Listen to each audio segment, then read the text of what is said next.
Om Shri Saram. We will start today's session with three Omkars.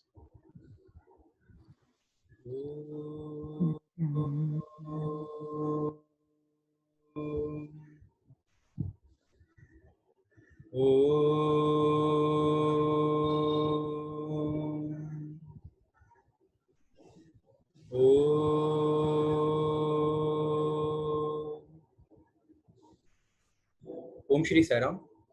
Offering our loving pranams at Bhagwan's lotus feet. Sairam to all of you. We have with us brother Prem Anosh from Radio Sai Prashant Nilayam, who will be sharing his thoughts with us. Just a brief background about brother Prem Anosh. Brother Prem Anosh completed his schooling at Chennai before joining the Sri Sathya Sai Institute of Higher Learning at Vrindavan in 1999 for his BSc degree in chemistry. He also had his first darshan of Bhagwan in 1999. After graduation, Brother Prem completed further studies at Sri Sathya Sai Institute of Higher Learning in Prashant Nilayam and received his MSc degree in chemistry in 2004. He has been part of the Radio Sai team since July 2011, where he hosts live shows and is part of the website team. He is one of the regular speakers at the Satsang Hall in Prashant Nilayam. He will be speaking to us on the topic faith. Over to you, Brother Prem.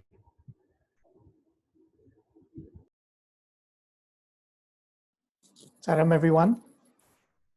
I offer my most loving pranams at Bhagwan's lotus feet. I pray to Swami that he gives us all the understanding, that it is Swami who speaks and it is Swami who listens through each one of us. Saram to all of you. It's wonderful to be with all of you here. Thank you for this opportunity to connect with all of you. I hope all of you are keeping safe wherever you are. And whatever is the situation that Swami creates around us, he also gives us the opportunity of having satsang and all that. And I think we're very, very grateful to that. Whenever I'm invited to talk, especially to an audience of elders, my saram to all the elders, my saram to all the sisters and brothers, I often wonder, what is it that I can tell you about Swami that probably you already don't know? Especially seniors, whose association with Swami is as many years as I've been around, right? So what is it about Swami that I can convey to all of you that you probably would not know already? But having said that, who can claim that they know Swami enough? That's a question that often comes to mind. And is there anybody you can say that I have grasped enough about Swami, I've understood enough about Swami, and there is nothing more to know? All the scriptures, be it the Sanatana Dharma scriptures or the Bible, the Quran, one common thing about all of them is their description of God. They describe God as the unknowable, some entity that cannot be grasped through our mundane comprehension, through our perceptions. Having said that, why do we then try to understand Swami at all? Why do we even make the attempt? There is this very beautiful verse from our scriptures. I often like to go back to that. It says, Brahmavid Brahmaiva Bhavati. Those who try to understand God eventually transform into divinity in the process of trying to understand God itself. Right? That's a quote which is very popular. Swami used to quote it very often. And even as I'm narrating this, I'm reminded of what one old devotee once told me. And this was an analogy that Swami had given him. Swami was saying that, when you first come to Swami, in the first few years when you come to Swami, Swami will make himself predictable. Swami will make himself accessible through being predictable. So you would know that Swami likes this. If you do this, Swami will be upset. If you do this, Swami will be happy. If you sit here, Swami will come and talk to you. If you do this particular thing, you will get an interview, right? Even as students, we have a lot of these things. And many of these things also seem to work, right? So Swami was telling this devotee once that I am like a wild horse that is sitting in solitude. A wild horse, when it's left alone, it seems very calm, right? It's quietly sitting in one corner. So Swami is saying that you will see that wild horse and you will say, this horse is not so wild after all.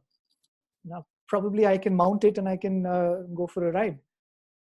So you'll come close to the horse. The horse will still be sitting there without any movement. And then you'll become adventurous enough to try to mount it. And the horse will still keep quiet. Then after you get onto the horse, Swami said the horse will start becoming a little violent. Will try to shrug you off. And Swami said that that's precisely what I do. He said, when you first come to me, I make myself very accessible. You'll feel that, oh, Swami is so warm and Swami is so welcoming. Then I will shake you a little bit. And then you will think that, oh, I don't know the Swami. I don't understand the Swami. And then Swami said, but don't worry, I will not shake you off. And then I'll calm down. And then again, you will get the feeling that now I've got a grip of Swami. Now I understand Swami. And then when you get that feeling again, Swami said, I will shake a little more firmly, a little more vigorously. So this whole journey of trying to understand Swami is like that. Swami just lets us understand enough so that we get enough confidence not to stop. Right? If we cannot understand at all, if Swami is absolutely an enigma, then we will not make efforts to try to understand Swami. So he kind of lets us feel that, yeah, now I know Swami, now I understand Swami. Right? As speakers, all of us try to do that. This is what Swami likes. And, when a devotee did like this, Swami said like this. We try to describe Swami by a few handful of incidents, and there's nothing more unintelligible than that. But that's what we always do, because that is the whole process. But how do you best know Swami? Right? When you say that Brahmavid Brahmaiva Bhavati, there will come a time when you completely understand Swami, and that will happen only when you have completely become Swami. So how do you best understand Swami? Is there a way? Is there a method? Is there a technique? Is there a hint? There is this very beautiful shloka in the Bhagavad Gita where Krishna tells how you can understand me. Right? And that's, I think, a hint for all of us, how you can understand Swami. The shloka goes, many of you may be familiar with that. Bhaktya mam abhijanati yavan yaschasmi tattvataha. He says, through bhakti you can understand me. Bhaktya mam abhijanati. Through bhakti alone you can understand me. And then he qualifies that understanding. He says, yavan yaschasmi tattvataha. Which means you come to know me as I am, as my tattva, right? It's not a superficial knowledge of God. It is not a frivolous idea of what Swami is. But Swami says, as I am, as my reality, as my tattva, you come to know me. And then the second line, he says, tato mam tattvato nyatva vishate tat anantaram. Having known me as my tattva, you become part of me. You enter into me, literally. Right? That's the Brahmaiva Bhavati part. So here is Swami himself giving the hint. How do you understand Swami? How do you figure out this phenomenon that we've had this opportunity to come cross paths with? He says it can be understood through bhakti.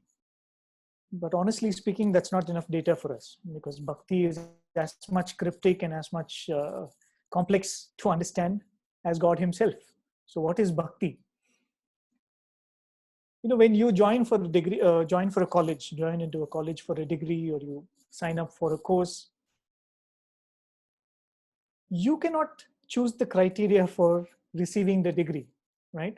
The institution decides what is the criteria for you to receive that degree. In the same manner, when we come to Swami, you and I cannot qualify what is bhakti. What is bhakti has to be qualified by the one who is going to give us the certificate that here is my devotee, here is my bhakta. So if we really want to understand what is bhakti, I think we'll have to turn to Swami's definition of what is bhakti. Has Swami given a definition which we can fall back upon? Most certainly he has, and he has done it very, very early in his avataric life. Way back in 1947, when Swami wrote that beautiful letter to his brother with a lot of declarations, a lot of promises to all of us, Swami makes this wonderful statement, right? Where he says that I will take care of the whole world, I'll hold your hand and I'll take you to your path and all of that. And Swami says in Telugu, Manchi cheddalu kuda manasulo samamuga bhavinju chundute bhakti naku. You might have any definition of bhakti, but if you ask me what is my definition of bhakti, Swami says, manchi cheddalu kuda, good and bad, pain and pleasure, happiness and sorrow. Manasulo samamuga bhavinchuchundute. If you're able to see them as being equal, that is devotion for me. Right? So this is Swami's definition of what is bhakti. To treat good and bad equal-mindedly, with equanimity, is devotion as explained by Swami. If you really look at this definition, if you look at what Swami says about surrender, what Swami says about Sharanagati, Atma Nivedanam, it is the same definition, right? Whenever we are invited to give talks, thanks to all the Samarpan sessions that centers like Dharmakshetra do, we listen to a lot of those talks. That's where we gather all our stories from. So I've been careful not to choose stories that I've heard in Dharmakshetra Samarpan. But nevertheless, I think all of you must have heard that very beautiful episode that Bhagya sir narrated about being a full-time devotee. Right? When Swami says, what is it to be a part-time devotee and what is it to be a full-time devotee? Swami gives the same definition. He says to have equal-mindedness. Ups and downs come in life, to see them as being same, that is devotion. So if you look at it that way, for Swami, there is no difference between bhakti and sharanagati. There is no distinction between devotion and surrender. It is we who make that distinction. For Swami, you're a devotee if you have surrendered. If you have not surrendered, you're not a devotee, going by the definition that Swami has given. Our definition of devotion is we listen to a bhajan, we shed a few tears, we feel that that's devotion. On Saturday, Sunday, we go out and we feed a few poor people, we think that is devotion. Or we join satsangs like this and listen to beautiful stories of Swami. And yes, we definitely emotionally feel connected to Swami, right? But is that devotion? I think Swami says no. There is this very beautiful episode, I often quote this in most of the satsangs. Swami has written this in the book Ramakatha Raswayini. This is the first interaction between Sugriva and Lord Rama, right? In his quest to find where Mother Sita is, he comes to Kishkinta, he meets Hanuman, Hanuman takes him to Sugriva. And Sugriva tells about his whole plight, how Vali has treated him very badly, unfairly, and all of that. And so they decide that they're going to make a friendship pact. Rama has got to help Sugriva, and Sugriva will help Rama find Mother Sita. But Sugriva is not too sure whether Rama is capable enough to deal with his brother, because his brother is very mighty. We all know the story of the tiff between the two of them. We know how Vali was much more stronger than Ravana himself, right? And they had a hint that they're going to battle Ravana at that time. So Sugriva had this doubt, will Rama really be able to deal with my brother? So it is at that time Rama kind of figures out and intuitively knows that this is the thought that's troubling Sugriva. And he says, I know that you want some proof of my might. So you think of a way of testing my abilities. So then Sugriva comes up with this idea. He said that when we were children, we used to have a lot of these games between us. And one of the things that we did was we used to go to a place where there are a row of palm trees, and we would fire arrows at them. And we would see how many trees can one arrow that we shoot fell. So he says that, I managed to put down 3 trees, but Sugriva was so strong that he was able to put down 5 trees. So he says, probably we'll use the same test. I'll take you to a place where there are a row of palm trees and you shoot an arrow. Let's see how it works. So they take Rama to a place and there are 7 trees in a row. And each one of those trees are 5 times bigger than the tree that Vali had shot down. So Sugriva says, here are a row of palm trees. And in his mind, he's thinking that these palm trees are so strong that even if 2 trees fall, Rama is stronger or strong enough to battle with Vali. Rama smiles at this little frivolous test that is being given to him, and he takes an arrow, and Swami writes that when he shoots, the 7 trees fall, the 7 trees are taken and are thrown beyond the mountains. crashing past the small hillocks that come on the way. And the moment Sugriva sees this, he realizes that Rama is not an ordinary prince. He realizes that this is the avatar, the Lord himself has come down. So instantly Sugriva falls down to his knees and he says, "Oh Lord Rama, you're the great one and you're the Lord himself." And then he says, "What a petty thing I'm coming to you for. I don't want to battle with my brother. I don't want my kingdom back. I have found you and I want to serve you all my life, and that's more than enough. I don't want anything else. Forget about the battle with Vali and all of that." So Rama tells him, "It's all right, but I've given you my word. So let's call Vali for a battle and let's meet him." So we all know how the story goes. Vali comes, and the first battle, Rama is not able to make out. He doesn't shoot. Sugriva comes back completely battered, right? He's completely wounded and he's beaten black and blue by Vali. And he comes back and he says, "Rama, you ditched me, right? I trusted you and this is what you do to me." And he said, "At least had you told me that you're not prepared, I would have gone more prepared," as though he had the ability to do that. And he kind of loses himself and he says, "Oh, why have you done this to me? And how do I trust you as a friend?" and all that. Then Swami writes very beautifully that Rama says, "Sugriva, what do I do? I couldn't see the distinction between you and Vali." He says, "I couldn't see the distinction between you and Vali." And Swami says these were not ordinary words. These had a subtle meaning. One meaning is Vali was also a devotee of Rama. He says, so when you both stand, I can't see one greater than the other. And the other thing is, both of them are monkeys, right? And both of them have that wavering faith or wavering devotion. So Rama says, "I couldn't find the difference between the two of you. What do I do?" So then he puts the garland. Swami says that garland represents the extra grace that God gives to a devotee even before he has begun to deserve it, right? And that speaks of the chance that most of us get, right? Swami gives us something a little more than we deserve, hoping that one day we would transform our lives and come to deserve that. So the story goes that Rama puts this garland around Vali and, Sugriva, and goes for the battle. Vali is killed at this time. But before this, another interesting event happens. When Sugriva comes back with his body completely wounded, Rama pacifies him and Rama tells him, "Don't worry, we'll take a battle again and that time I will help you." And he begins to caress Sugriva's limbs wherever he is wounded. And even as Rama puts his hand through those different wounds, the wounds heal just by the stroke of Rama's hands on those limbs. And the moment this happens, Sugriva says, "Oh my God, Rama, what did I do? I scolded you. I forgot that who you are. You're this great God."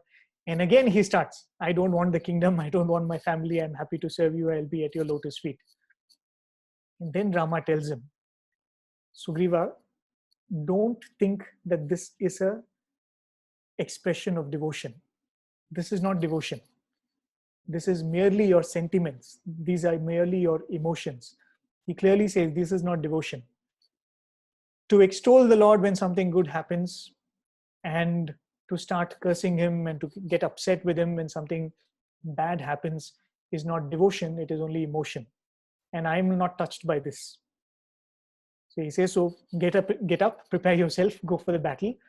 But the beauty is these are words of Swami, right? And when Swami writes this in the Ramakatha Raswani, I think these are not for Sugriva, these are for you and me, right? These are words that Swami is telling each one of us devotees, that one day you get a promotion in your work, you come and sit in bhajans, and if you're lost in ecstasy, that's not devotion.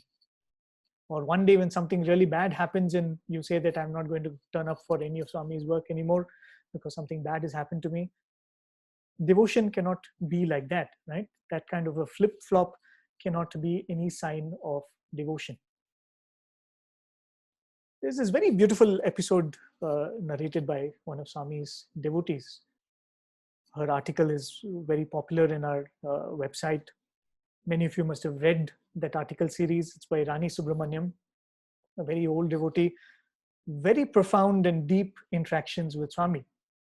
She narrates this very beautiful incident once. It so happens that at one point, she's very unwell. Swami is in the city of Madras. So she comes to see Swami there with her husband. And she's just recovering from this illness that she's had. So Swami tells her that, why don't you come to Vrindavan and stay in Vrindavan for a while till you recoup completely, and then you can go back. I think they were at that point they were from Delhi or Pune or one of these places in north. So she was very happy. So from Chennai, by the time Swami comes to Vrindavan, she also comes to Vrindavan. And when she comes to Vrindavan, she has this royal treatment waiting for her. There's a Sevadal who's coming to the hall and asking, who is Rani Ma? Swami is waiting for you. Picks her up from the devotees section. Swami has made arrangements for her to stay in Swami's own bungalow. In Swami's bungalow, Swami has given her one of the rooms. And I mean, which devotee would not love such treatment, right? So Swami gives her all of this. So one day, Swami walks into a room at 7 in the morning, and Swami takes her to one of the balconies in Swami's bungalow. And Swami asks her, what do you want? Today you ask me for anything, I'm going to give you. What do you want? So she's taken aback, and she was not prepared for this. So she looks at Swami and she says, Swami, how do I be an ideal devotee? How do I become an ideal devotee? So Swami looked at her and asked, so you want me to tell you what you should do to become an ideal devotee? And she said, yes, Swami, I want to know from you, what should I do to become an ideal devotee? And then Swami went on to explain whatever we've been speaking about. Swami spoke about the equanimity which defines devotion. And Swami told, see, one day when you come to me, I'm going to give you royal treatment. You will be my favorite devotee. I'll roll out the red carpet for you. We'll be waiting for you. I'll speak very lovingly to you. On another day when you come to me, I'll say, get lost. I don't want to look at your face. And Swami said, if you feel delighted or elated when that happens, when I give you the royal treatment, and when you feel that I don't love you when I give you the other treatment, that is not devotion. And without stopping there, Swami went on to describe an event which happened in her own life a few months back. It's a very beautiful episode where she was saying that Swami was in Vrindavan that time. She was staying with her sister in Bangalore city. And then Swami went away to, I think, Hyderabad or Madras or somewhere. So there was this one Westerner whom Swami had permitted to stay in bungalow when Swami was away. And this Westerner wanted to learn bhajans, and she turned to Ranima, and Ranima said, I'll be very happy to teach you. So even when Swami was not there, this devotee would take a train and a bus and multiple conveyances like that from the city of Bangalore. Those days it was not easy to come all the way to Vrindavan in Whitefield. So she would come all the way only so that she could come and teach this devotee bhajans, right? So she was doing this for a few weeks, and one fine day when she comes, this Westerner devotee, she comes and says, Ranima, today I don't want to learn bhajans because Swami has come back.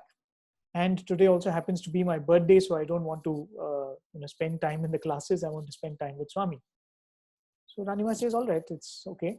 But then she says, you have come all the way from Bangalore.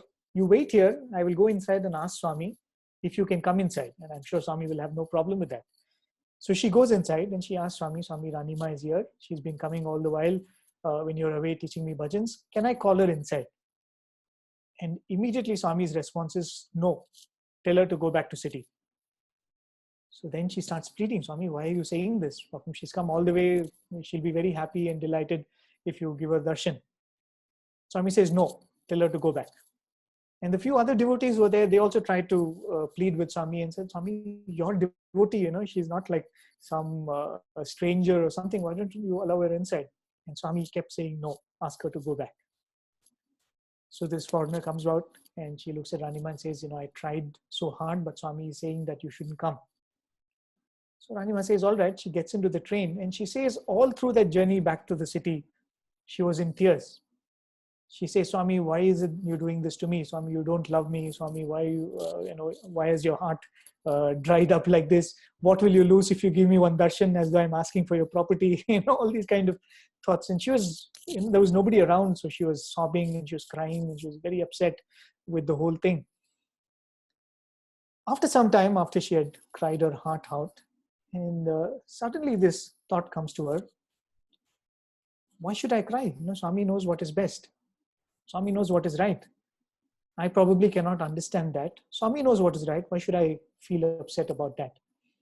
And when this thought comes, she calms down and then she's fine after that. So Swami narrated this entire episode of how she came teaching and how Swami treated her. After narrating all of this, Swami said, so the first thought that you had was, Swami doesn't love you and you were upset with Swami. The second thought that you had was, Swami knows what is best. Swami told her that first thought should not have come at all. Your first thought should have been, so what? Swami knows what is right. I will accept whatever Swami gives. Swami said that should have been your first thought. And when that becomes your first thought in any situation, then you become an ideal devotee. So this is what Swami very, very clearly says what is devotion. But the question is, how do we get there, right? And the hint to that is in the episode that I just narrated. That second thought should become the first thought. And Swami says that practice of telling yourself, whatever happens is good for me, is what we refer to as faith, right? So devotion is when you're unmoved by any situation around you. Good happens, bad happens, good health, bad health, happiness, unhappiness. Somebody treats you very well, somebody treats you very badly. If you're being steady in all of this is what devotion is, as defined by Swami. But how do you get there? Swami says the tool for that is, there will be ups and downs in life. And when ups and downs come, I think we are all people with emotions. We will feel low sometimes. We will feel, when I'm telling you this, it does not mean that I am there, right? Whatever I'm telling you, none of that means that I'm there. All of us go through emotions. All of us get demotivated. Something bad happens. We become negative. But when that happens, the tool that Swami gives all of us is, at that point, can you remind yourself that whatever happens, whatever Swami gives is good for you, right? So Swami says that faith is the tool for you to get to that ideal devotion. And when you get to that ideal devotion, bhaktya mam abhijanati, you understand God, and in that understanding lies your redemption itself. When we go through life, there are a lot of struggles that we undertake very spontaneously in life. We all know what gives us happiness, just the ability to probably sleep all the time. Who wouldn't like that? Be entertained, sit in front of the TV, have somebody give you food all the time. You don't have to do anything. But still, each one of us wake up every day in the morning and go for work. When we were children, I don't think there are many children who loved going to school. But we still went to school every day. None of us liked the idea of taking exams, but we still took exams.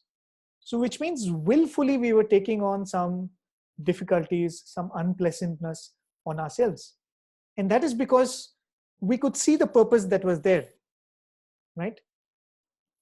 As Swami would say, that you would love to eat as many mangoes as you want, right? There's the season for that. But you know what would happen if you eat in that manner.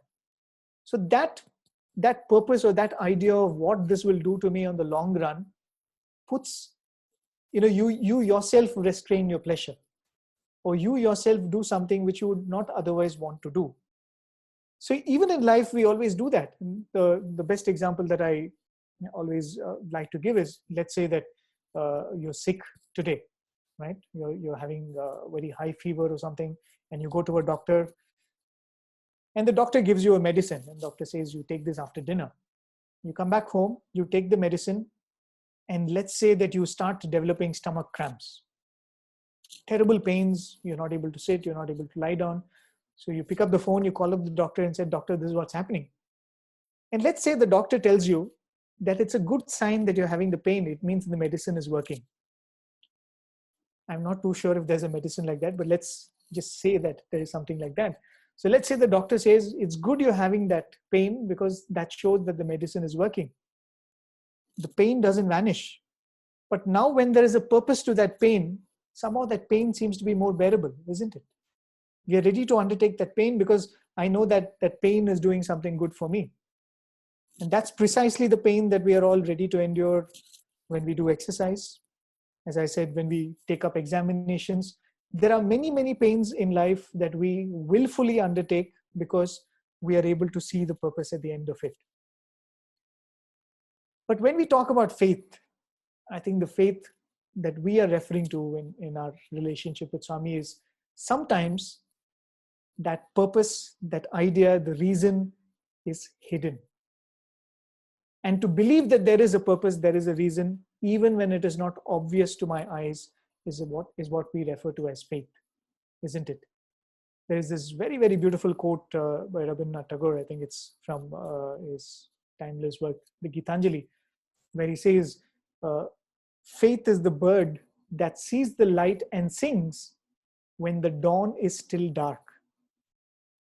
Very, very beautifully captured. It's like a wonderful definition for faith. He says, faith is the bird that feels the light and sings when the dawn is still dark. So in life, we will come across many such situations where we don't know where the light is, right? We are surrounded by darkness. We are surrounded by difficulties. There is, what is right in front of me is only pain and suffering. But the ability to see that there is a purpose behind this, there is a reason behind this, when you're not able to see it very obviously, I think that is what is faith. So sometimes we can see how the pain that we are undergoing is good for us, but sometimes we can't. But believing that this is good for me, telling yourself that I'm sure that in some way this is good for me, is what we refer to as faith. And when Swami was physically with us, physically available to us, physically interacting with devotees, I think what he did all through was to demonstrate this game of faith. There were some devotees who were put in situations, who demonstrated faith, and Swami demonstrated that how he took care of his life, took care of their lives at the end of it. Right? It's almost like this is true for all times. It is not that faith works only when the avatar is in a human form. Faith works during all times. But there was a demonstration of how it works when an avatar comes down in a human form. And that's what all Bhagavatam is about, that. When you say that this devotee was struggling and Krishna went and helped that devotee, or Sabri was waiting for so many years and Rama went and redeemed her. These are demonstrations of how love begets divine love, demonstrated in a time frame that is probably perceivable and conceivable for us. And the reason why we listen to all of these stories is also the same thing, right? It is not merely to sanctify time. We are sitting here and we listen to 1 hour of satsang. It is not that, okay, for this 1 hour, I managed to do nothing bad. I've sanctified my time. That's definitely something that is good. That's working for us. This 1 hour I'm spending speaking to all of you, I'm ensuring that I'm not thinking of anything else, doing anything else. But Bhagavatam is for something more than that.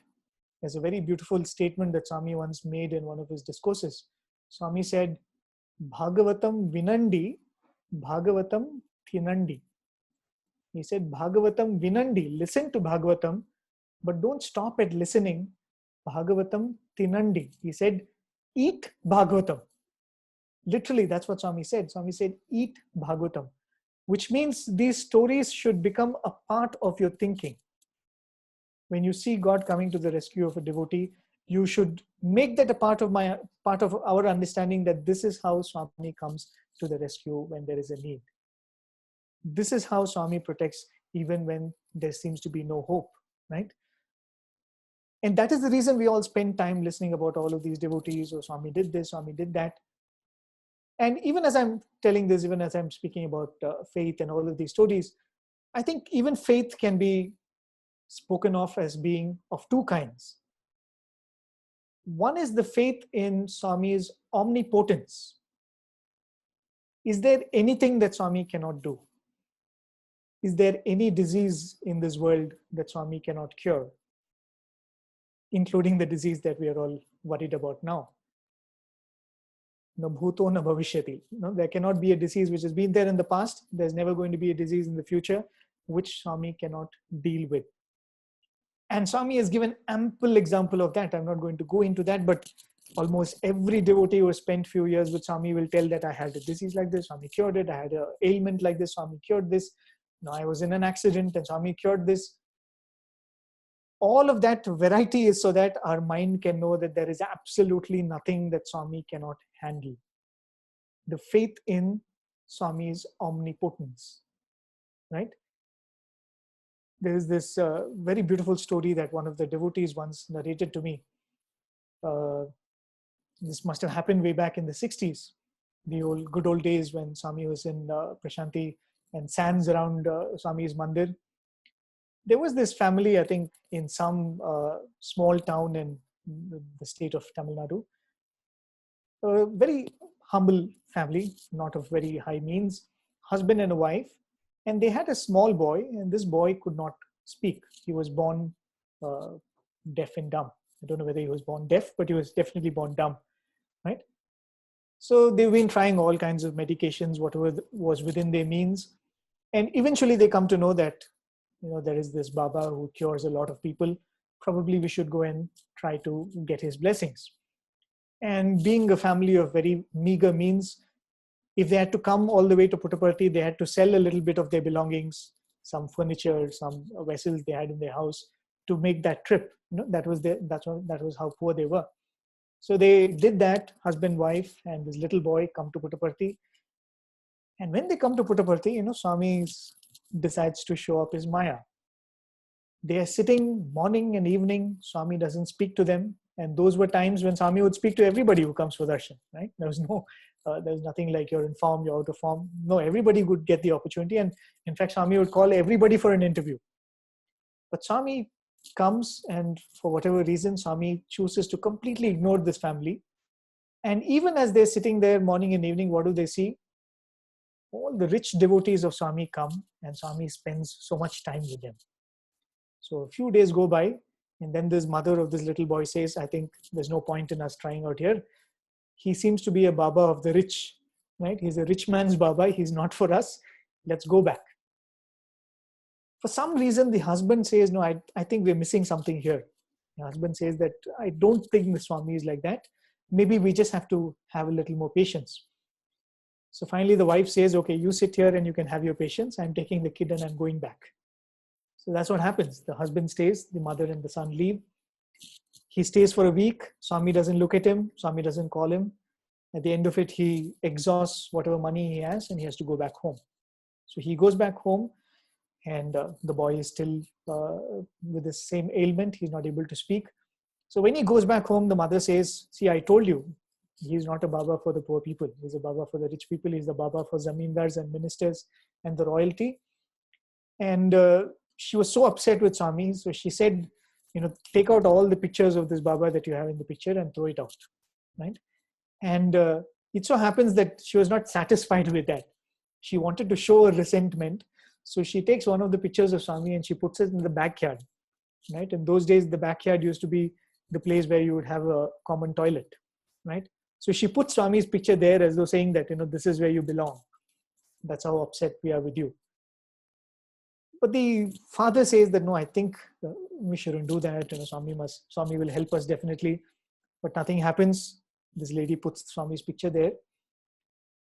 One night, late into the night, this little boy comes out of the house to ease himself in the middle of the night.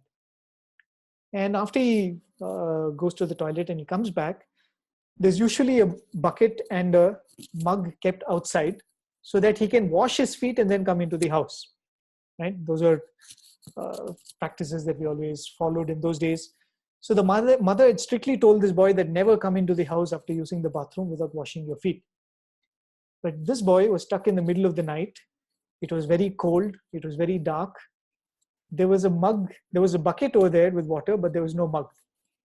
So this boy didn't know how to wash his feet, right? As how Swami creates these very, very petty situations to play out his Leela. So this boy is standing there and he is dumb. He cannot call out to his mother. He's not able to reach out to the people inside who's sleeping there. And he turns around. Whom does he find? He finds a picture of Swami there. right? Quite appropriately placed next to the toilet by his mother. The mother thought that she was being disrespectful to Swami, but she was actually putting Swami in the exact place where he needed to be. So this boy looks at Swami's picture and he says, Swami, we came to you. You could have given me this faculty of speech. You could have cured me. Then I would not have been in this situation today. See, it's so cold. I don't know whom to call out to. I can't call out to anybody. And I can't go inside. My mother will get upset with me if I go in without washing my feet. And the boy starts crying, standing there. And after some time, the mother and the father inside, they wake up. They say, do you hear some voice? I feel somebody is speaking outside in the backyard. And they look around, they find that this little boy is missing. And when they go out, they find this boy standing outside the bathroom, crying. And even as he was crying saying, Baba, Baba, Baba. And the husband and wife looked at each other and says, what are you standing here and, from when can you speak? And this boy quite eloquently describes his predicament. He says, I came here and I used the bathroom. He spoke, right? And in that instant, standing there outside in the backyard, looking at a picture discarded near the washroom there, Swami had cured this boy. And the father was delighted. The father said, see, I told you Swami will help us. I told you Swami will cure this boy. The mother was still a little, she said, you never know. Maybe it was just the cold and the boy was, something happened. And, that's when we all become scientists. When you don't want to believe Swami, you come up with all kinds of explanations. So she said, no, Swami, no, it was so cold. Something must have happened. And in the fear, he started speaking. So the husband and wife have an argument. The father says, no, I think it is Swami's grace. The mother says, no, I don't think so. So then they decide, okay, let's go to Puttaparthi. We'll go sit for darshan. If Swami comes and tells us that I cured the boy, we will hold on to his feet for the rest of our lives. If he again chooses to ignore us, good riddance. We're going to come back. We're not going to think of him anymore. There's going to be no pictures of him anymore in our house. So again, they sell a few furniture or a few vessels that they have. They make this trip to Puttaparthi. This time when they come and sit for darshan, on the very first session, Swami calls them for an interview. And when they go inside the interview room, Swami looks at this mother and Swami says, Amma, I only cured your son. Almost like a pleading way, Amma, please believe me. It was me who cured your son, right? Is there anything that Swami cannot do? There is no science which can be a barrier for Swami's grace, right? There is no virus which can come and say that, I'm new, your Swami cannot deal with me, right? So when you listen to stories like this is the faith in Swami's omnipotence. Tomorrow, if at all, God forbid, if any of us are in a situation, we should have the complete faith that if Swami chooses, he can solve this problem of mine. He can remove this ailment of mine. He can remove this disease or whatever it is, right? There's this other very beautiful story that one of the doctors in our general hospital was once narrating. There was this was again in the 60s or 70s when the general hospital was very small, very less facilities. And I think they just had a couple of doctors who were very dedicated and taking care, but the facility was very primitive. So there was this devotee, an Italian lady, who had a fracture, right? So she was admitted in the hospital. And coming from an advanced and developed country, she was completely appalled by the facilities which were there in the general hospital. Right? So she had complaints about everything. She said, "Oh, the bed sheet is not clean, the pillow is not clean, oh, that the bed is not comfortable," and she was making the life of all the doctors and the nurses miserable. She was complaining about everything, and she was throwing tantrums. So they didn't know what to do.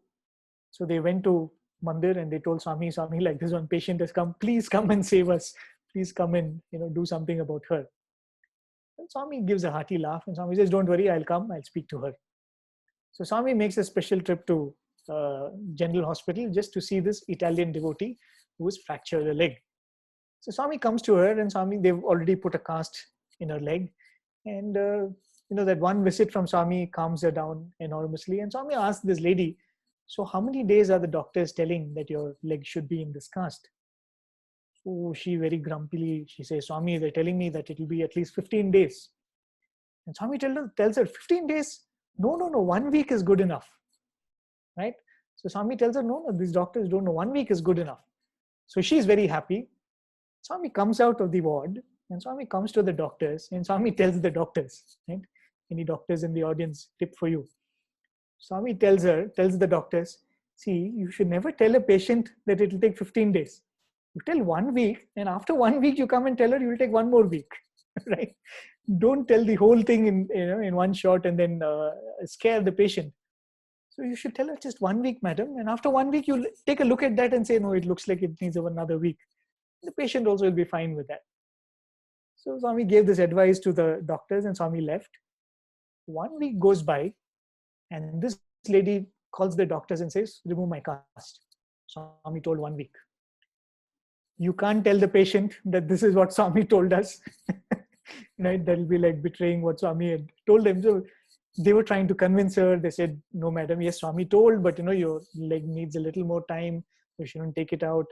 But she wouldn't listen. She said, Swami told 1 week, it's going to be 1 week. The doctor said, nothing doing, you're under our care, you better listen to whatever we say. When all the doctors retire, this lady, somewhere she finds a scissors and she cuts open her cast.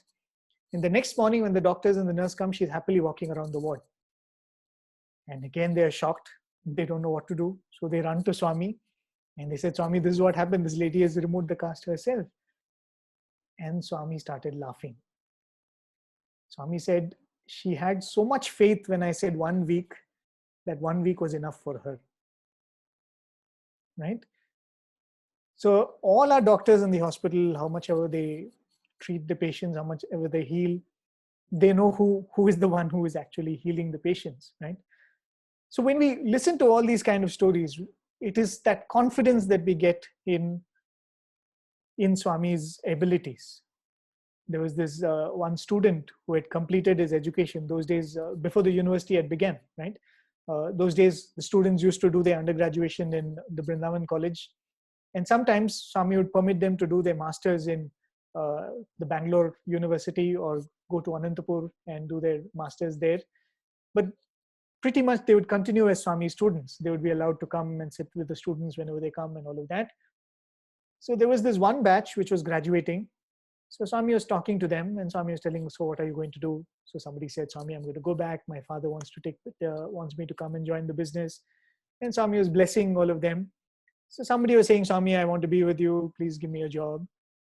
Swami came to this one particular boy. And this boy, probably must have very genuinely tried to be very polite to Swami. He said in Telugu, Swami, I would like to continue here. Meeku veelaite Anantapurlo Meeru MSc seat, if you give me. The way he said it in Telugu was, Swami, if it is possible for you, if you can get me a seat in Anantapur, SV University, I'll continue. Swami's face turned red. Swami said, what did you say? Swami said, what did you say? This guy didn't know what he said, which offended Swami so much. Swami said, did you say, if possible? Did you say that? Swami said, if that is the faith that you have, then you don't deserve my interference. Swami said, I will not get you the seat. And Swami ensured that he goes back, right? See, Swami was so particular that even in the words that we say, even in the thoughts, that's what Swami told Ranima, right? Your first thought should be faith. Your first thought that comes when you're in a situation is, Swami can deal with this. Swami has the ability to deal with that, right? So Swami would say that expression is what we refer to as faith. But this is the faith in Swami's omnipotence. Swami can deal with anything. Swami can solve any problem. Swami can untangle any situation. But the next faith or the next level of faith is the faith in Swami's omniscience.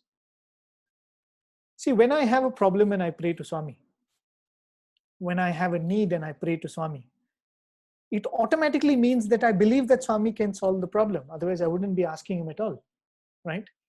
When I pray to Swami, Swami, I'm in this problem, it means that Swami, I believe that you can solve this problem. Otherwise, I wouldn't be wasting my time praying to you, right? So actually speaking, the faith and the omnipotence seems to be coming quite naturally to all of us. But when we put a prayer in front of Swami, when we present a plea in front of Swami, when we say, Swami, I know you can solve this problem, I know you can answer this prayer, but I will let you answer this prayer if you want to. Right? I think at that stage, we are expressing our faith in Swami's omniscience. We are saying that, Swami, you know what is best. In my limited understanding, I'm making this prayer to you. I'm saying that, Swami, I want the seat in this educational institution, or I want this to happen in my business. In my limited understanding, I think that this is what is good for me, but I have higher faith in your understanding. I have higher faith in your knowledge of what is best for me, and I accept it. Right? And that is the next step of faith. And that's why if you look at it, Krishna describes the different kinds of devotees in Bhagavad Gita. Artha, Arthati, Jignasu. Right? Artha, Arthati is somebody who says, I want a solution to my health problems, or somebody comes and says, I want this wealth, I want this success in my business. A Jignasu says that, I want this wisdom. Even a Jignasu who comes and prays to Swami, I want this wisdom, thinks that it is good for me to have this wisdom. But that is why Swami says the highest form of devotion is actually a jnani. Now, really, if you look at it, when Swami says that there are 4 categories of devotees, it should actually be Artha, Arthati, Jignasu, and Bhakti, Bhakta. Right? When you say that the 4th one is the purest form of devotion, but Swami says the 4th is a jnani. Because the jnani is one who understands that the present is perfect. The knowledge that right now, whatever I'm going through, be it an up, be it a down, be it darkness, be it light, whatever I am right now going through is perfect. Because whatever Swami chooses for me is perfect, is best for me. Right? I think that is the idea which we all have to get to. And if you really, we're all participating in all of these sessions, we're coming for bhajans, I'm here in Parthi, we all claim to be devotees. So whatever be our other profession, whatever be our other things that we are occupying ourselves with, when we come before Swami as a devotee, I think it becomes mandatory that we grow in devotion. We become better devotees. As that devotee asked, our goal should be to become an ideal devotee, right? And that comes with this complete understanding. And as I said, when Swami was physically interacting, Swami gave us these examples of people who actually shined as such devotees. There's this very popular story, I'm sure most of you might be knowing about this devotee and about this incident. It's a very popular incident. There is this devotee by name Rama Brahma, right? He's a caretaker of the Vrindavan ashram, phenomenal devotee. Whoever has known him have no words but words of praise for the kind of devotion and love and surrender that he had. There is this beautiful episode, as I said, many of you may be aware of it. His son was going to get married in Vrindavan, right? So the family of the girl that was going to get married to him had traveled all the way from his native place to Vrindavan. Swami had accommodated all of them. Swami had promised, I think, to perform the marriage. Everything was set, you can imagine a whole marriage party coming all the way, and they're all excited about this. All of a sudden, one evening, Swami calls Rama Brahmam. I think the next day or the day after that was supposed to be the marriage. Swami calls this devotee Rama Brahmam Garu and says, go and tell the girl's family that the marriage is called off, that I don't want the marriage to happen. And this devotee does not even ask Swami why. He doesn't even say, Swami, what explanation I'm going to give. Swami tells this to him. He says, okay, Swami. He walks straight to those people.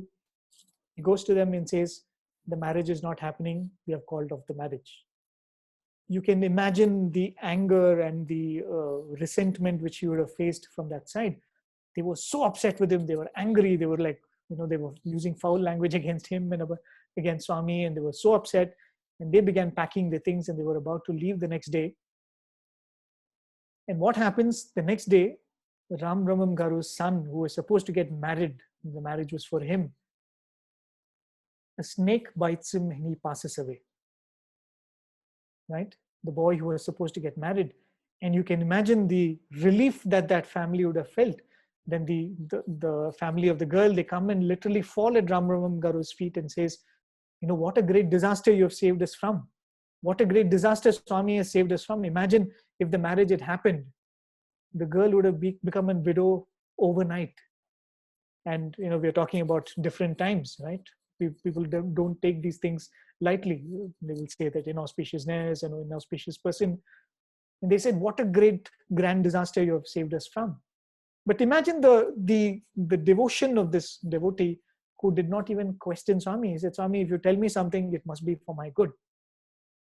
It's very easy for me to, when you narrate this incident, okay, so this is why Swami said that. But there are 100 questions that can be asked. Why didn't Swami stop the snake from biting that innocent boy? Why didn't Swami save his life? Or why didn't Swami do that? Or why didn't Swami postpone the wedding? Or there could be 100 questions. But the devotee never asked the question, right? And that's what qualified him as that devotee. If you tell me something, I know it is right for me and I do it. So this is the tool that Swami gives. Devotion is we have to get there where there are ups and downs seem equal to me.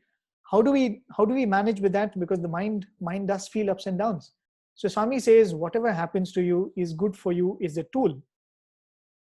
But maybe I'll just extend it a little more than that. See, when I tell this to Swami, that Swami, whatever you do in my life is good for me, it is almost like I'm telling Swami, I accept whatever you do to me because it is good for me. Right? Even then, there is this idea of what is good for me and what is bad for me in my mind. And I'm telling Swami that whatever you do is acceptable because it is good for me. I think the real devotion is when we step it ahead, when we say, Swami, whatever you do for me is acceptable, period. I don't care in what way it is good for me, in what way it is bad for me, in what way it is going to help me grow.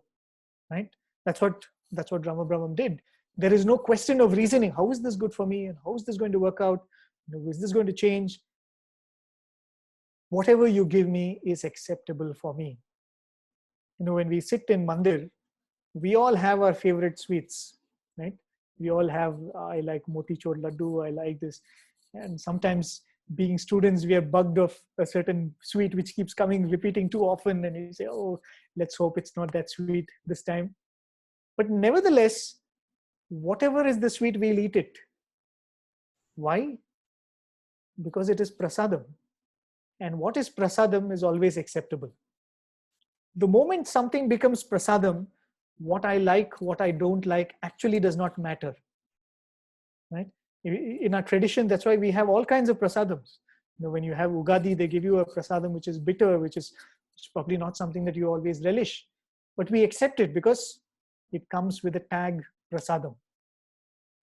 And Swami says that is the nature that a devotee has to develop. In fact, in the Upanishads, this is referred to as Ishvara Prasada Buddhi. Ishvara Prasada Buddhi means the understanding, the intelligence to accept whatever happens in one's life as a prasadam from the Lord. We must all picture this. Imagine Swami standing at the gateway of your life. Whatever comes into my life, the worst person, the worst trouble, it has come to my presence after taking Swami's approval. It cannot come before me if Swami has not approved it. And whatever Swami approves is acceptable to me. When we come to that attitude, right?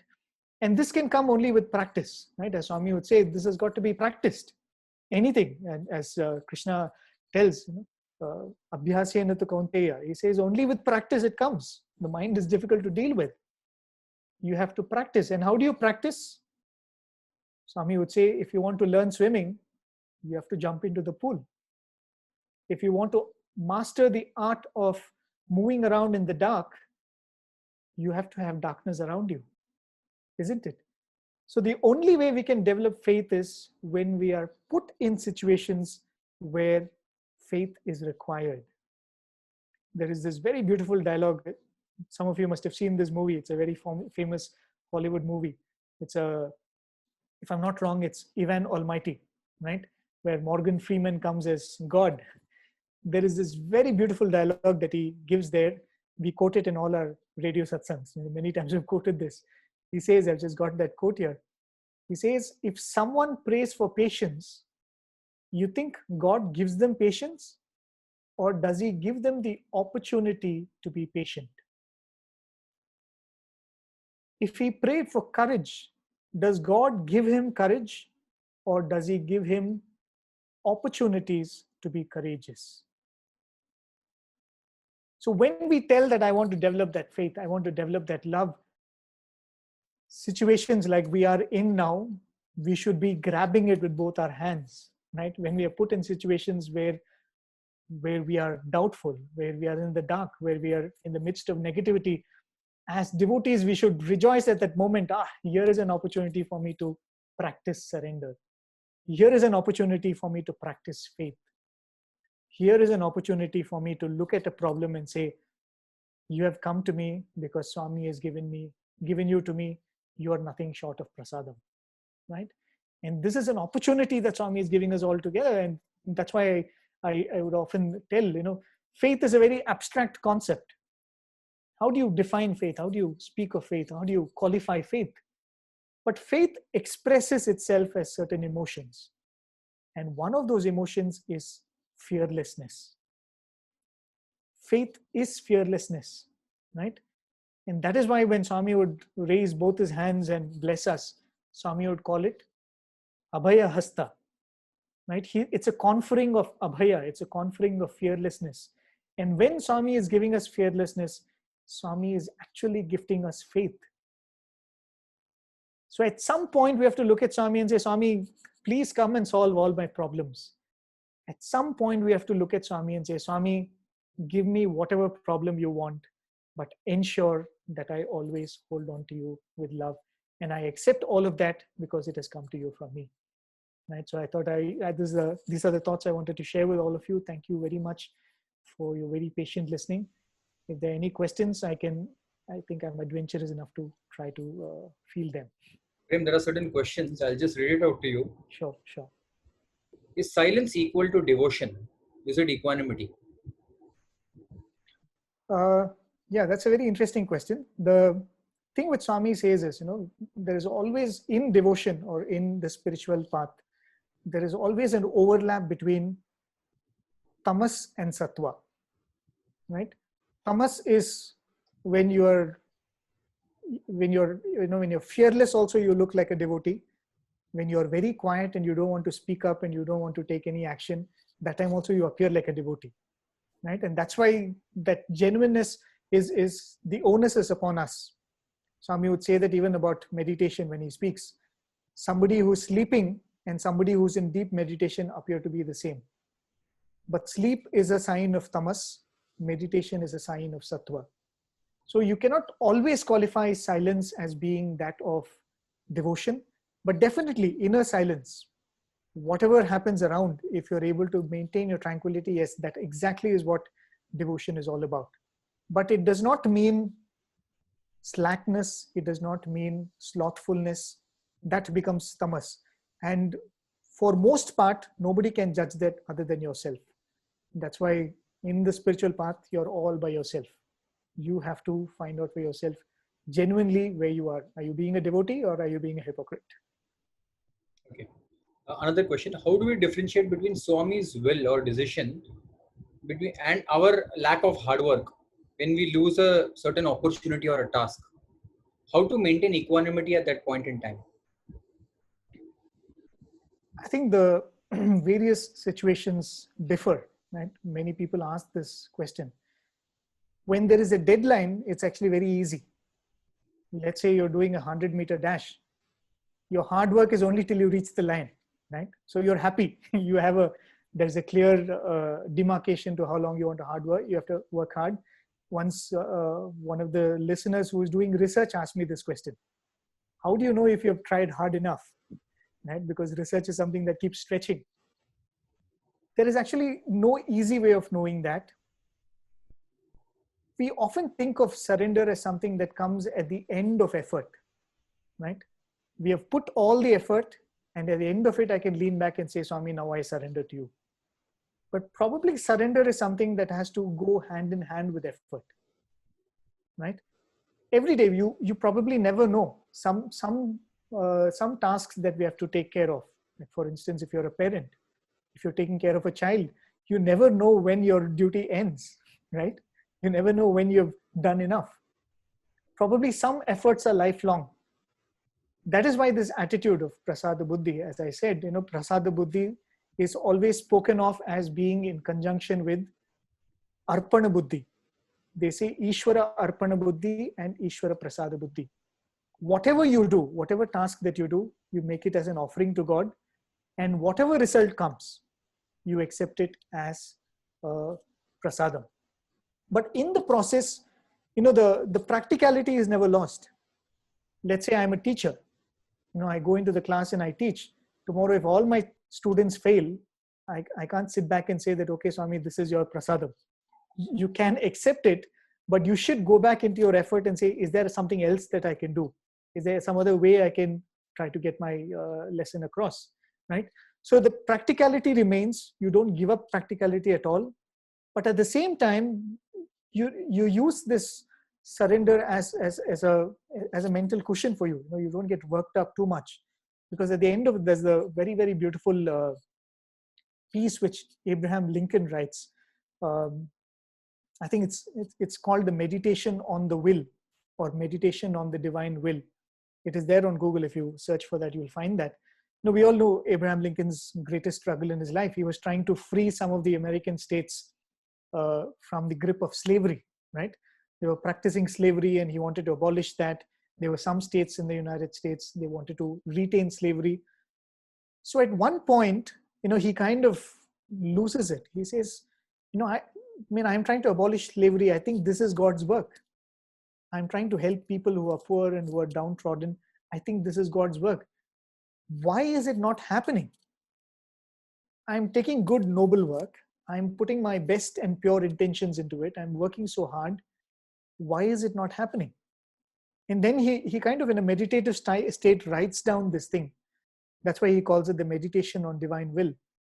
He says, if God had willed that this problem should have been solved, it would have been solved. The very fact that it has not been solved is that God wanted this contest between somebody who's trying to do something and somebody who's stopping him. And there is something to gain out of this contest. If there's nothing to gain out of this tug of war, God would not have willed this. So he says, if God had willed the resolution would have happened. If God had willed that it should not happen, it would have not happened. But probably God has willed this tussle, and that's why the tussle continues. It's a very beautiful piece, and actually that's so true with all of us.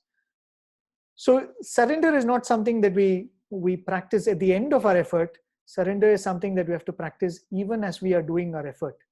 Make it a part of our everyday activity itself. I hope that answers. So we have another question, Prem. In almost all stories of Swami, including the ones you narrated today, there is always an element of uncertainty and suspense, or rather tension faced by the devotee before the infinite grace comes. Why? That's a part 2 to this. Why doesn't Swami present the reason while he commands? That way we would have more faith if we know the future shown by Swami. Swami does both, if you really ask me. There are many, many episodes where Swami clearly explains. There was this devotee who came to Swami as a very, very rich man. Again, a devotee I had the opportunity to speak to. He came as a very rich businessman. And one day Swami actually told him that you're going to lose all your property. Right? Imagine Swami calls him and says, I'm going to make you poor. And then Swami gives him an explanation for that. Swami tells him that, Swami explains by giving a certain episode in his life. And Swami says, that was actually the end of this life for you. You were supposed to have died at that point. I gave you an extension of life so that you can have this opportunity to spend your time with Swami. Right? Swami said, I'm giving you an extension of life. But what was supposed to happen is you're supposed to die now and you're supposed to be born in a poor family in the next birth. And Swami said, I am bringing that poverty into this life so that you're able to finish off that karma, even when you are going through this opportunity of knowing Swami and having faith in Swami. Right? So I think there are many, many cases like this where Swami does explain why somebody is going through that. But as I said, the ultimate stage where we are supposed to get is we should not need an explanation. We should not have to go and ask Swami, Swami, explain why you're doing this to me. We should be able to look at Swami and say, Swami, if you say it is enough, you say yes or no, it is enough, right? And in many, many episodes, Swami would say this. There was this one of our lecturers who had finished his master's and he was waiting for Swami to give him the opportunity to work. And in those days, most of the lecturers wanted to be in Prashanthi Nilayam because, Swami was spending a lot of time in Prashanthi Nilayam. The hospitals were coming up and the new, the MBA program was coming up. So Swami was spending a lot of time in Prashanthi Nilayam. So everyone wanted to be in Parthi. So there was this teacher who had graduated. Swami calls him inside the interview room. I might be a little fuzzy with my details, but I'll give you the gist of it. So Swami calls him inside the interview room and Swami very hesitantly, Swami asks him, is it okay if I put you in Brindavan? If I send you to Brindavan, is it okay for you? This student looked at Swami and said, Swami, why do you ask? Don't ask, Swami, you just command, you just say, go, I'll go. I will not ask you why and all that. And Swami's face lit up when this boy said this. And Swami, patted him and Swami said, I know you will say this. Swami said, I know this will be your answer. That is why I've already told the VC and I've already printed the application or appointment order, right? But still Swami wanted to hear it from that boy, saying that Swami, I might have 100 reasons, I might want 100 things. That's why I said, if we are still going to hold on to that thing saying that whatever Swami does is acceptable to me because it is good for me, somewhere the reasoning will come. In what way is this good for me? Is this really good for me? I thought it was good for me, now it has become bad, right? That is why we should never give scope for that reasoning at all. That's why there is that beautiful appellation for Lord in the Vedas. Lord is referred to as Aprameya. Aprameya means, Pramana means the way we conceive or perceive objects around us. When I see an object, I have a laptop in front of me, I see it through my eyes, which means this laptop has a shape, it has a color, it has a certain form. Those are all objects which come under the pramanas, the way of knowing them. And the Lord is referred to as an aprameya. No senses, no mind, no intelligence, no intellect can understand God. And that is the fact, right? The beautiful analogy which is often given is, we all are like those salt dolls, which have become very adventurous and we are telling, I'm going to go and measure this ocean, right? We are standing at the edge of the seashore and saying, I'm going to go and measure the depth of this ocean. But it is a good stupidity to have, because when the salt doll tries to measure the depth of the ocean, it becomes the ocean, right? That's essentially what this path is. In trying to understand Swami, when we start off trying to understand Swami, but somewhere down the line, we realize that there's no point in trying to understand Swami, right? And maybe that is why Swami gives a lot of suspense. Swami gives a lot of this opportunity where you don't wait for Swami to come and tell you. Swami might explain it later, right? But Swami wants that surrender. It's probably an opportunity for us to go and tell Swami that, Swami, you don't have to explain it to me. Whatever you tell me to do, it's acceptable to me, right? And the second point is probably speakers like me pick up episodes which have a little element of surprise and element of suspense in them. That makes interesting storytelling also. So Prem, moving on, there's one last question I'd like to take. We're just short of time, so I think we'll have to restrict it to that. When we hear the satsang, it's easy to say to practice, but when the situation occurs, we cannot actually keep our faith. It becomes very hard. So please tell us, how can we keep faith in all situations? There is a very, very standard procedure for that.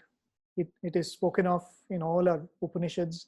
It is referred to as the process of Shravana, Manana, and Nididhyasana, right?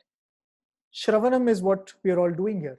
or when you read a book, or when you listen to somebody speaking, when you see a video, any way in which you take from outside is referred to as Shravana.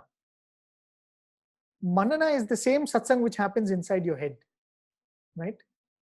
That is what it is. And when I made a reference to what Swami says, Bhagavatam Tinandi, Swami said, you must eat Bhagavatam. What that means is, after having eaten it, it has to be constantly contemplated upon. In good times, in bad times, when nothing is going on, right? That is the process that will make it a part of us. And there's this very beautiful analogy which Swami gives. It's a Chinnakatha which Swami would narrate. Only Swami can give us stories like this. There is the story of this boy who is going from one town to the other, right? And in those days, there are no dabas on the way. There are no restaurants that you can stop by and eat. So the mother, what she does is she packs some food for him. And like in the olden days, she packs it up in a cloth, the rotis together, and there's a small pot in which she puts the curry or whatever. And that's a little bit of weight, right? 1.5, 2 kgs or whatever it is. So this boy is walking from this one village to the other.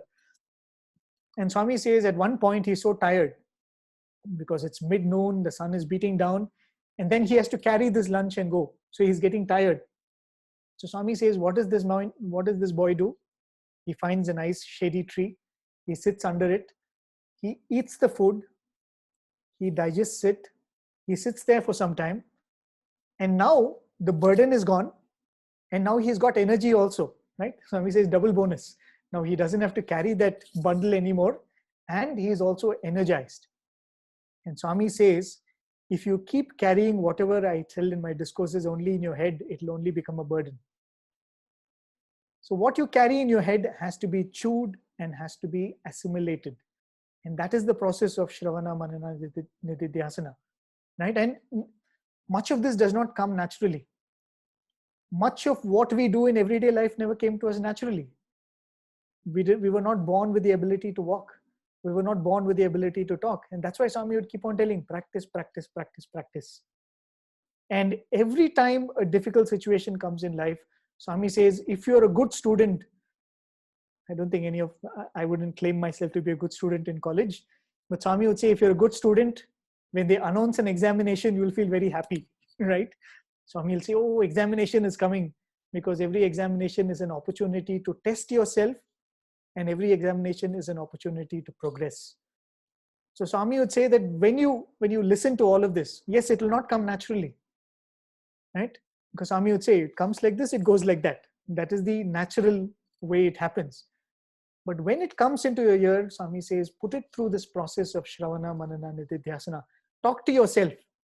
Become your own satsang. Become your own good company, right? And then you will find that eventually it becomes a reflex reaction. Just like anything that we do in life, the moment we all have come to Swami. I came to Swami when I was 17. Now, the moment I see somebody in whites, automatically I say Sai Ram. That call for practice, right? That did not come naturally. So Swami says, eventually it will come to a point where, as I said, the first thought is anger and upset, and you are upset. Somebody no less than Tyagaraja was caught up in that. Swami narrates that beautiful incident of, at one point, Tyagaraja gets completely vexed, and he writes that beautiful kriti where he says, Nalo bhakti leda, nilo shakti leda. He says, do I not have bhakti, or do you not have shakti? And then he says, no, I have bhakti, you only don't have shakti. Right? He was so vexed. And then after some time, he says, whatever I said, no, Rama, forgive me. What I have is very little. What bhakti I have is also your gift. Whatever you give is acceptable to me. So if somebody like Tyagaraja needed a little bit of time to absorb and understand all of this, don't be too hard on yourself. I think we can cheerfully practice it, and we all can make it a part of our life. I think we're running out of time, so I think that was the last question. So on behalf of everyone who's gathered here today, let me take this opportunity to thank you to be with us. All of, for all the participants, you could go to Radio Sai and hear Brother Prem's talks. It's wonderful. He has his reputation of decoding complex subjects and making it simple so that it can be easily digested. And I think no better time to practice faith than the situation in which we are currently in. We are at home. but I think this is a subject which is very close to our heart right now, and everyone is asking the same questions right now. Swami, why this? But I think this is a time when we can actually practice faith every day in our life, and let this faith become so strong, like brother said, let us believe that whatever he is doing, it is for our best. So on behalf of all the devotees, Prem, our heartfelt gratitude to you.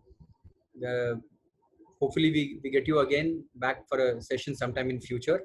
Thank you so much. It was my pleasure. Thank you all for the opportunity to think about Swami. It's definitely my pleasure. We'll end today's session with Om Shanti Shanti and Samasta Loka. Om Shanti Shanti Shanti Samasta Loka Sukhino Bhavantu Samasta Loka Sukhino Bhavantu Samasta Loka Sukhino Bhavantu. Om Shanti Shanti Shanti. जय बोलो भगवान श्री सत्य साई बाबा जी की जय. Thank you, Sai Ram.